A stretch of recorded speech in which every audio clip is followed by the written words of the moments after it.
All right, folks, I want to thank all of you for making Locked On College Basketball your first listen or your first watch of the day. Shout out to those everyday listeners, and shout out to those of you checking out the show on YouTube as we get closer and closer to the start of the college basketball season. And today we continue our conference preview series. We have previewed every conference in college basketball, all 32 of them leading up to the college basketball season. We got 3 or 4 left as I'm recording this right now. And today we're talking MAC. And the big storyline in the MAC conference, as it is with a lot of mid-major conferences, unfortunately, is that most of the key talent from the conference is gone. In fact, for the Mid-American Conference, of their 15 all-conference players from the 22-23 season, only 2 of them are back. That's it. 13 guys gone, 2 of them coming back. The 2 guys coming back are first-teamer Enrique Freeman at Akron, as well as third-teamer David Coit at Northern Illinois University. Now, technically, Ali, who spent last year at Butler, he is back because he was at he was at Akron. He transferred to Butler. He transferred back to Akron. He was a 21-22 All-MAC player. So there's kind of 3 All-MAC players back, but really only 2 from last year's team. Everybody else either graduates or transfers. And there were some big names in the MAC conference last year who are out the door. Starting with Amani Bates. Amani Bates, of course, was at Eastern Michigan last year, kind of playing down at that level to get an opportunity to showcase more of his skills, to have more of a focal role. Ended up getting selected by the Cleveland Cavaliers in the NBA draft. He's gone. Sincere Carey was one of the best players in the conference last year at Kent State. He has graduated and moved on. Ray J. Dennis was the player of the year at Toledo. He is now transferred to Baylor, going to get a chance to play for Scott Drew and the Bears. You also have a trio of guys leaving Ball State. Boogie Coleman transfers to Nebraska. Peyton Sparks transfers to Indiana. Jalen Sellers transfers to Central Florida. And then Curtis Jones leaves Buffalo to go to Iowa State. So a conference with a lot of talent that is unfortunately out the door. And I think when you see conferences like that, I mean, they're putting guys in at Baylor, putting guys in the Big Ten at Indiana, putting guys in the Big 12 at Iowa State. Like, this is a conference that is proving that they have talent year in and year out. The coaches are great. The players are great. The systems are great. And we're seeing guys come into this conference and succeed. But it's frustrating and it's tough when so many of them leave. I don't blame the players. How could you possibly blame a player for getting the opportunity to go play for Scott Drew and the Baylor Bears? That makes total sense to me, but it is something where these conferences kind of have to keep rebuilding and rebuilding and rebuilding year in and year out. Now, one thing it does do is it creates a little bit more likelihood of parity. Some of these teams, Kent State was very good last year, but they lose Sincere Carey, they lose a couple other big pieces, and suddenly it's like, hey, they're not necessarily just going to continue to be the top of the league. Now, a lot of those programs have good enough coaches that they continue to replenish that talent. And we'll talk about that more later in the show, of which of these teams we think are still going to be near the top despite losing key pieces. But it is hard to see a serious movement of players out the door from this conference, because there was a lot of talent in the MAC last year. A couple coaches that have changed hands as well. Buffalo replaces Jim Whitesell with Coach George Halcave III.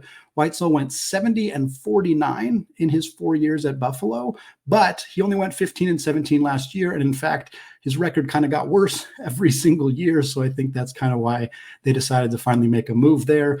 He was previously a head coach at Loyola from 2004 to 2011. So lots of head coaching experience. And now he is an assistant coach at Albany.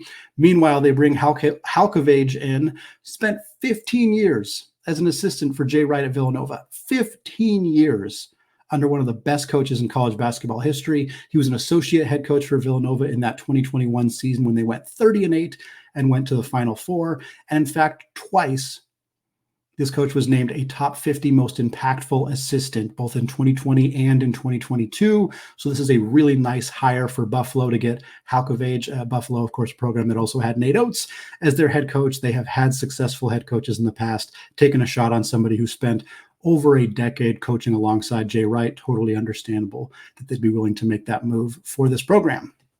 Next coaching change, Bowling Green replaces Michael Hooger with Todd Simon. Hooger spent 8 seasons as the head coach at Bowling Green. He went almost exactly 500, 126 wins and 125 losses. But last year was the worst year of his career. He went 11-20. that's enough to get you canned. So he's out the door. He's now an associate head coach at Temple, landed on his feet, still got a nice job in the coaching industry. Meanwhile, Bowling Green replaces him with Todd Simon. Simon was the head coach at Southern Utah, not Southern Arizona, Southern Utah, the Thunderbirds, a 20-win team in 3 straight seasons. They went a remarkable 20-4 during the shortened 2020-21 season. Simon, a coach who has proven his worth at that WAC level at Southern Utah, now gets an opportunity to move here into the MAC and take over a Bowling Green program that has been struggling a little bit the last few years, but hopefully is going to start getting on the right track here with another coach at the helm. A couple other things I want to talk about here before we get into our award predictions, as well as our who we think is going to win the league, what is dark horse teams, all that good stuff. We talked about a lot of players out the door. And of course, that always is kind of the storyline with some of these lower major conferences. But every year there are players who transfer from the Power 5 level, Power 6 level. They transfer to these programs, to programs in the MAC or other conferences, and kind of pop off. Again, not every player is going to be Brandon Pajemski, who went from Illinois to Santa Clara, ended up getting picked in the top 20 of the NBA draft. That is a rare story, but it may continue to happen. And even if it doesn't result in draft picks, you're still going to see guys transfer to another level and have success, get more playing time, get more opportunities to shine.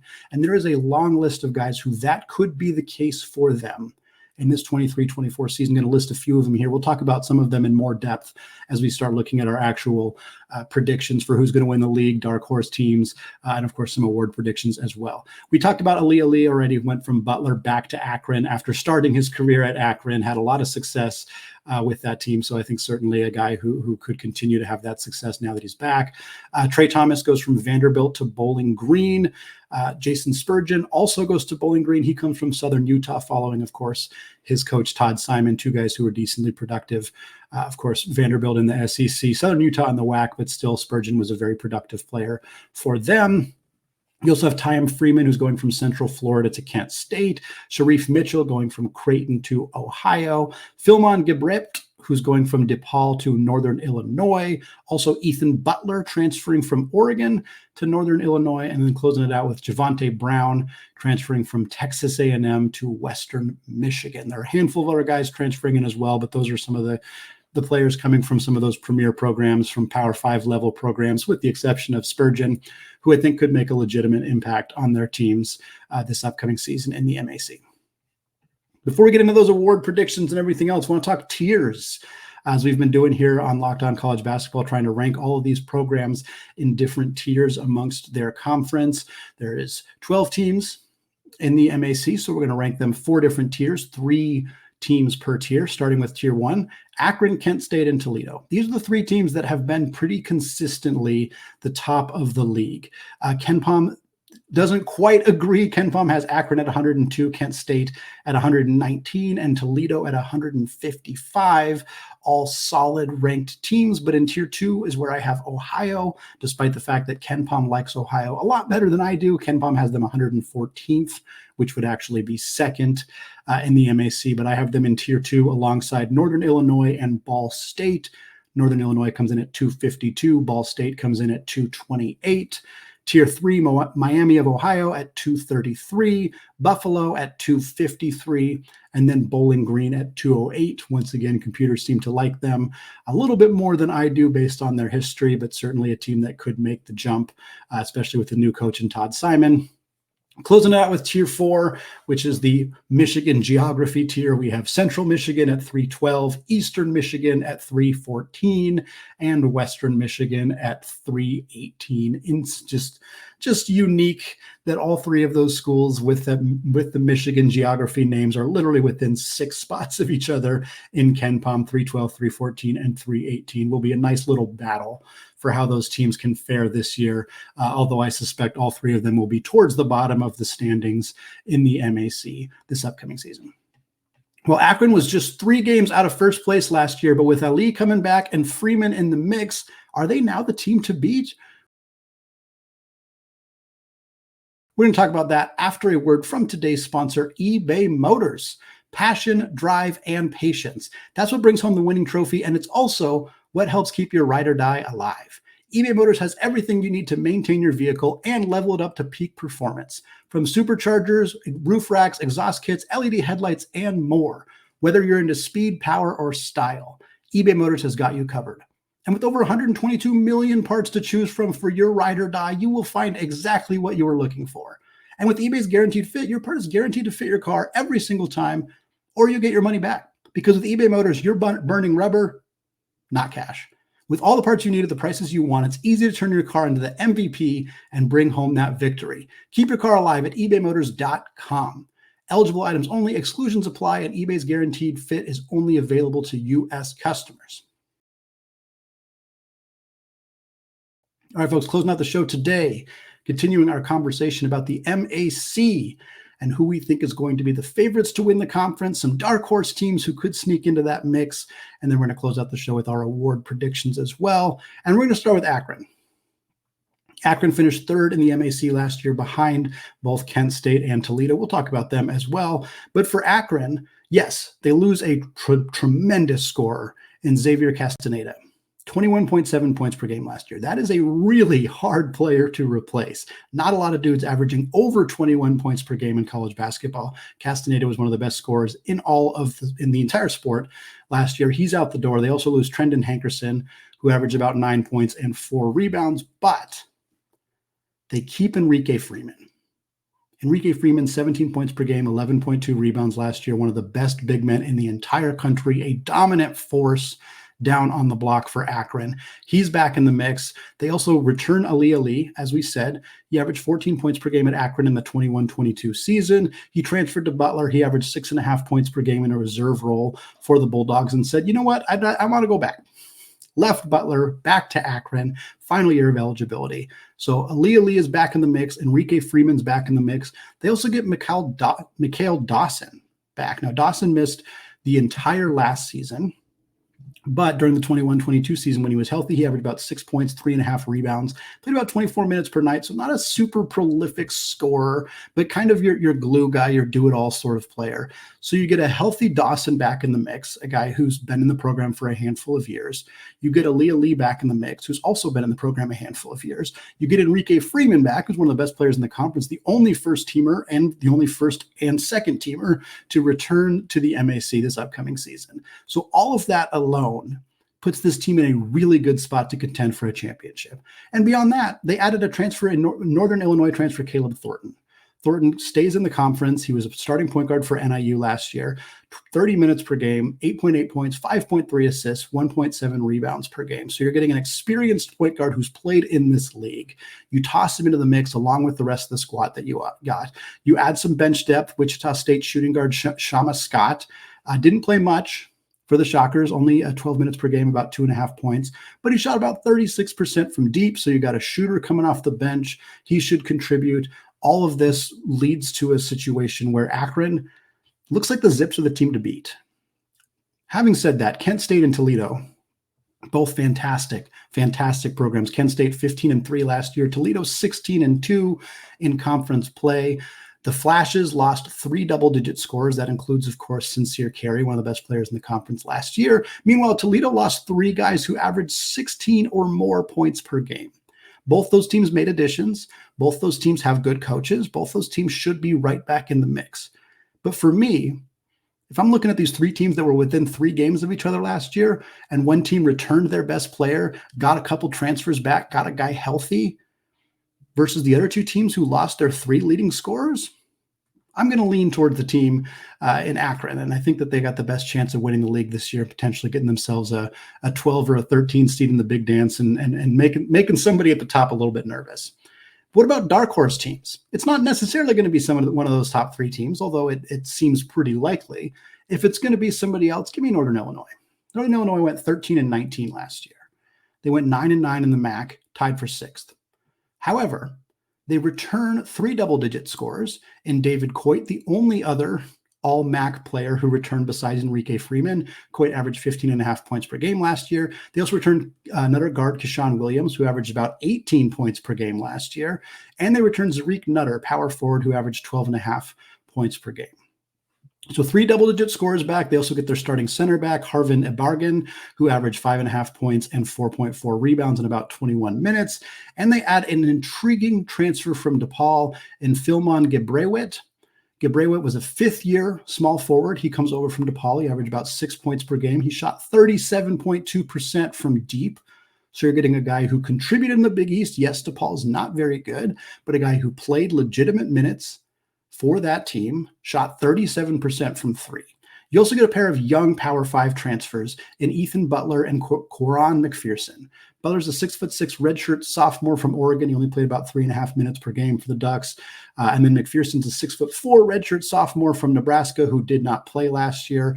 Neither of them can be counted on significantly. They're kind of up in the air right now, but most of the projections for how this lineup shakes out don't have either of them starting or playing big minutes for Northern Illinois. So if you get anything out of them, it's kind of gravy. But this is a team that they got some experience. They got some returnees. They got some intriguing newcomers.